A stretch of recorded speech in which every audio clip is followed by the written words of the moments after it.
মই কি আলুকেইটা চেলাই লওঁ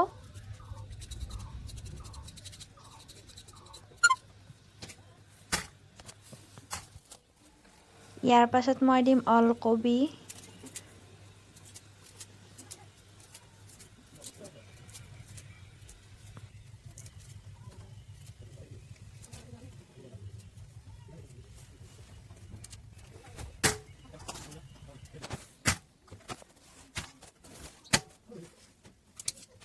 ইয়াৰ পাছত মই দুটা বিলাহী লৈছোঁ ইয়াক সৰু সৰুকৈ ধুনীয়াকৈ কাটি লৈছোঁ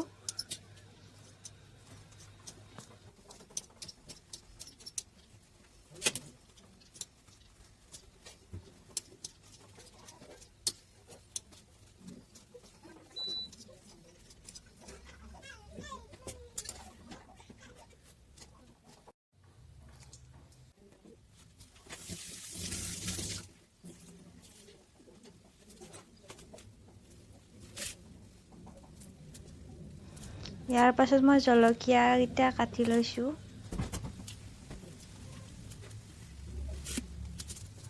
ইয়াৰ পাছত মই দুটা পিয়াজ লৈছোঁ পিয়াজ কেইটা ভাল ধৰণে কাটি লৈছোঁ এয়া হৈছে মছলাৰ পাত মানে ধনিয়াৰ পাত তাৰ পাছত মই ওলকবিখিনি আলুখিনি ভাল ধৰণে কাটি ল'ম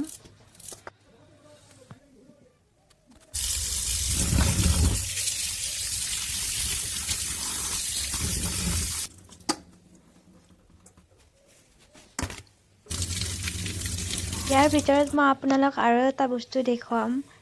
বেঙেনাৰ চাটনি কেনেকুৱা ধৰণত বনায় সেইটোও দেখুৱাম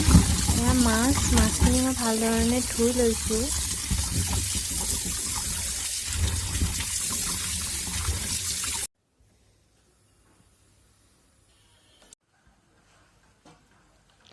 ইয়াত মই তেলখিনি গৰম হোৱাৰ পাছত জলকীয়া দিছোঁ ধনিয়া মছলা দিছোঁ মানে জিৰা মছলা দিছোঁ তেল দিছোঁ নিমখ দিছোঁ হালধি দিছোঁ সকলোবোৰ দিছোঁ কেঁচা জলকীয়া দিছোঁ আপোনালোকেও দিব ইয়াৰ পাছত মই বেঙেনাটো পুৰিবলৈ দিছোঁ আপোনালোকক তাৰ মানে মই বেঙেনা চাটনি কেনেকুৱাকৈ বনাই সেইটোও দেখাম ইয়াত মই লৈছোঁ মছলাৰ পাত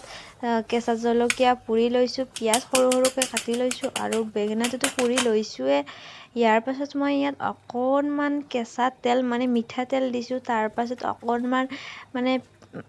খোৱা আপোনালোকক যিখিনি লাগে সেইখিনি নিমখ দিছোঁ মানে আপোনালোকে এইটো নিজৰ মতলব মানে নিজৰ হেৰিত দিব পাৰিব এতিয়া মই এইখিনি ভাল ধৰণে সানি দিছোঁ এতিয়া আমাৰ বেঙেনা চাটনি তৈয়াৰ হৈ গ'ল তাৰ পাছত মোৰ আঞ্জা মানে তৰকাৰীখিনি এইফালে হৈ গ'ল এয়া তৰকাৰীখিনিৰ ওপৰত হোৱাৰ পাছত মই অকণমান কেঁচা ধনিয়া মছলাৰ পাত ওপৰত দিছোঁ যাতে সুগন্ধিটো ধুনীয়া আহে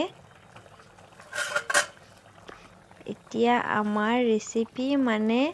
আমাৰ তৰকাৰী ৰেডি হৈ গ'ল আৰু আমাৰ এফালে বেঙেনা চাটনিও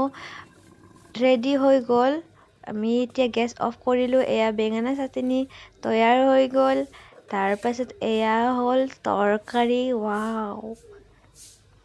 আপোনালোকে যদি মোৰ মানে ভিডিঅ'টো ভাল লাগিল আপোনালোকে ছাবস্ক্ৰাইব কৰিব লাইক কৰিব কমেণ্ট কৰি জনাব